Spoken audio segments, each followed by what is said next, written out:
问你一个问题哦，你喜欢钱吗？喜欢啊，你不喜欢吗？那再问你一个问题哦，你喜欢资本主义的游戏规则吗？Hello， 大家好，我是本松，欢迎来到每周新书。这个节目是商管新书介绍节目，我会把上周刚出版在架上所有的商管新书速看过之后呢，跟大家介绍书里面的内容。上周有11本商管新书，快来看有哪些新书吧。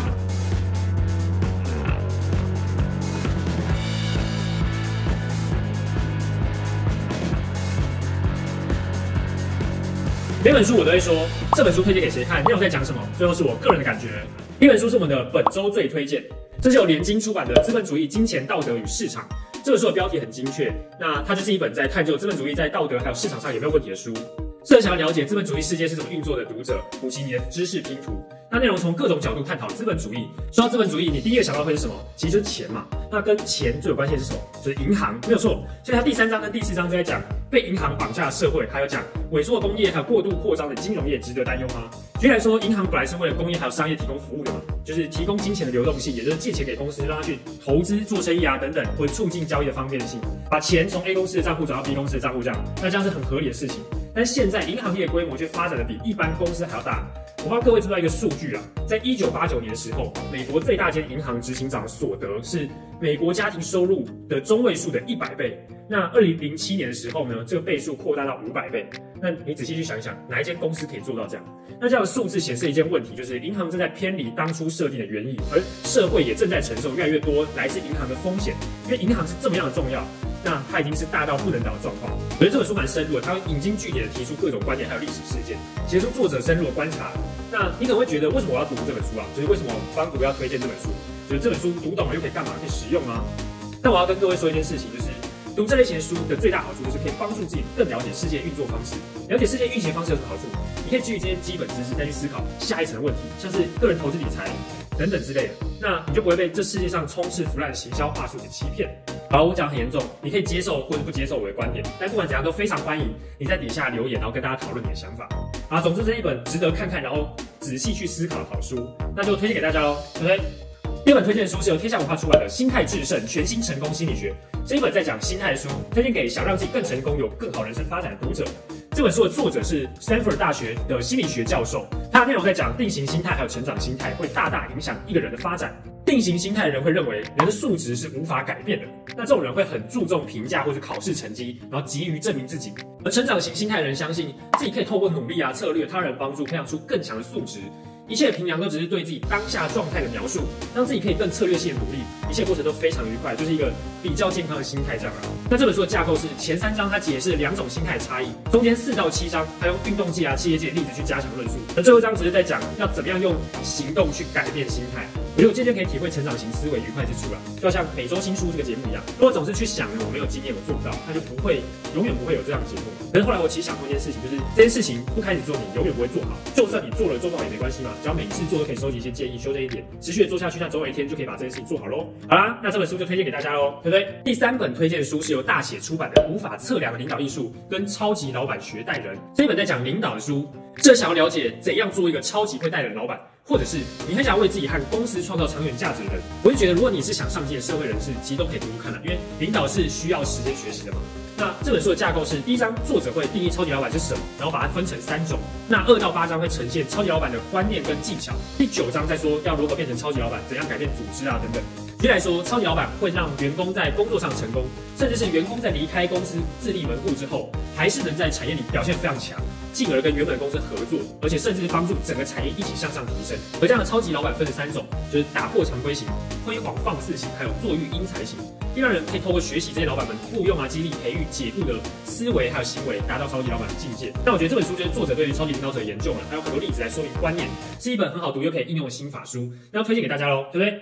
第4本推荐的书是由时报出版的《朋友与敌人》，这一本在讲竞争和合作的书。简单来讲，好像是竞合嘛，但是跟经济学里面的竞合策略、赛局理论又不太一样。我看一看会觉得这比较像是谈判心理学或者是心理学现象的说明这样。这本书我觉得适合给想要透过案例故事去学习怎样取得更有利谈判结果的读者。那这本书的架构都是它会讲一个生活化的故事案例，然后说明。举例来说，如果你在卖房子的时候啊，把价格定得太明确，像比如说我这间50平的楼中楼房子，我卖1950万500320元，那你就会吓跑买家，因为买家就觉得我靠，好像没有议价空间哎。可是正确的平衡是，你应该要大胆的开价，但是要保留空间，像是开一段价格区间，就是大概1900到2100去跟对方谈判。好，这例子举的不是很好，因为通常如果你这样开，可能别人也不会理你了。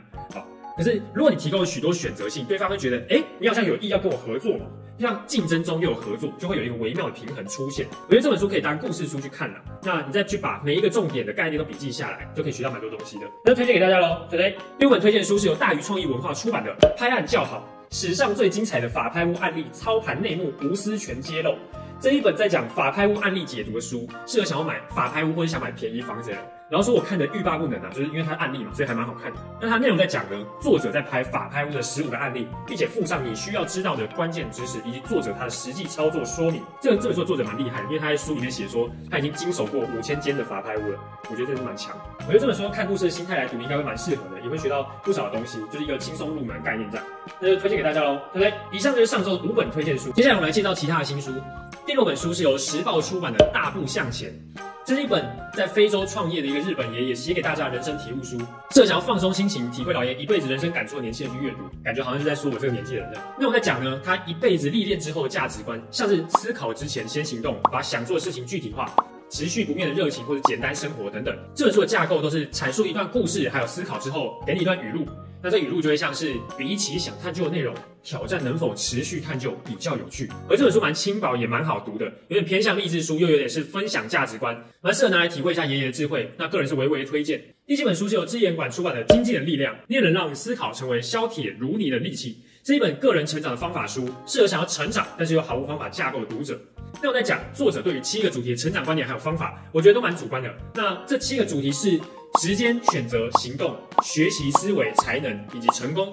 那每一章他都会先讲完一个内容之后，给你一个重点整理，最后再给你习题练习。举例来说，时间的第1节就说你要郑重的运用时间，像是小朋友都会很认真的玩耍，很认真的问问题等等，但大人都会觉得，这个问题好像很好笑、很可爱，就这样而已。而且在生活中也非常常把事情看得很不认真，听起来好像有一点道理啦。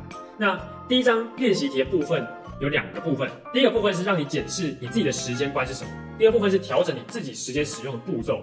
而这本书的作者就像是封面写的，他是财经励志作家，他喜欢用各种自己建造的框架去把事物拿来做比较，然后提出他主观的建议。用框架去解释一件事情，会让人有种把状态分门别类，好有道理的感觉。但是看久了，你其实会觉得很疲乏，因为太多框架跟分类了。他其实把木桶理论套用在解释个人的才能上，就觉得木桶理论是有问题。我自己是蛮傻眼的，因为木桶理论应该在说团队就像是一个木桶嘛，那这个木桶里面如果装了水，水的高度是取决于最短的木桶，意思就是说，团队最后的成效是取决于这个团队里面表现最差的这个人，这是木桶理论。可是这件事情并不是在说一个人最弱的才能会连带让这个人变得很废，这完全不是啊，就是不可以把套用在团队里面的这个架构拿来套用在一个人身上。我觉得这样解释是有问题的，但当然他要这样解释也是他自己的主观嘛。好啦，总之呢，这本书可以帮助你思考更多面向，他写的也蛮详细的，但是看的时候，请各位一定要一边思考，不然就会变成纯粹的励志书了。第8本书是原神出版的《放哲学：理事长和永康街永不妥协的制胜秘诀》。这一本永康街协进会理事长的传记，加上时间店的介绍书，适合想要看旅游书的读者。会这样说是因为这本书从第8页到第69页在讲这个理事长他的成长经历还有体悟，蛮正常的嘛。那第70页到第237页是在介绍永康街的10个店家，这篇幅差异是2.7倍啊！你能说这不是旅游书吗？然后说我觉得这本书应该是放错分类了，为什么是商管书？应该是旅游书比较合适，我是这样觉得。第9本书是由博尔家出版的《地方创生：小型城镇商店街返乡青年的创业10铁则》，这一本在讲地方再造要怎么造的书，适合商店街业者或者是返乡青年参考。他内容在讲作者17年来参与地方再造的经验谈，他列出10个铁则，像是从小处开始，不要依赖补助金，靠前端营业先确实回收等等。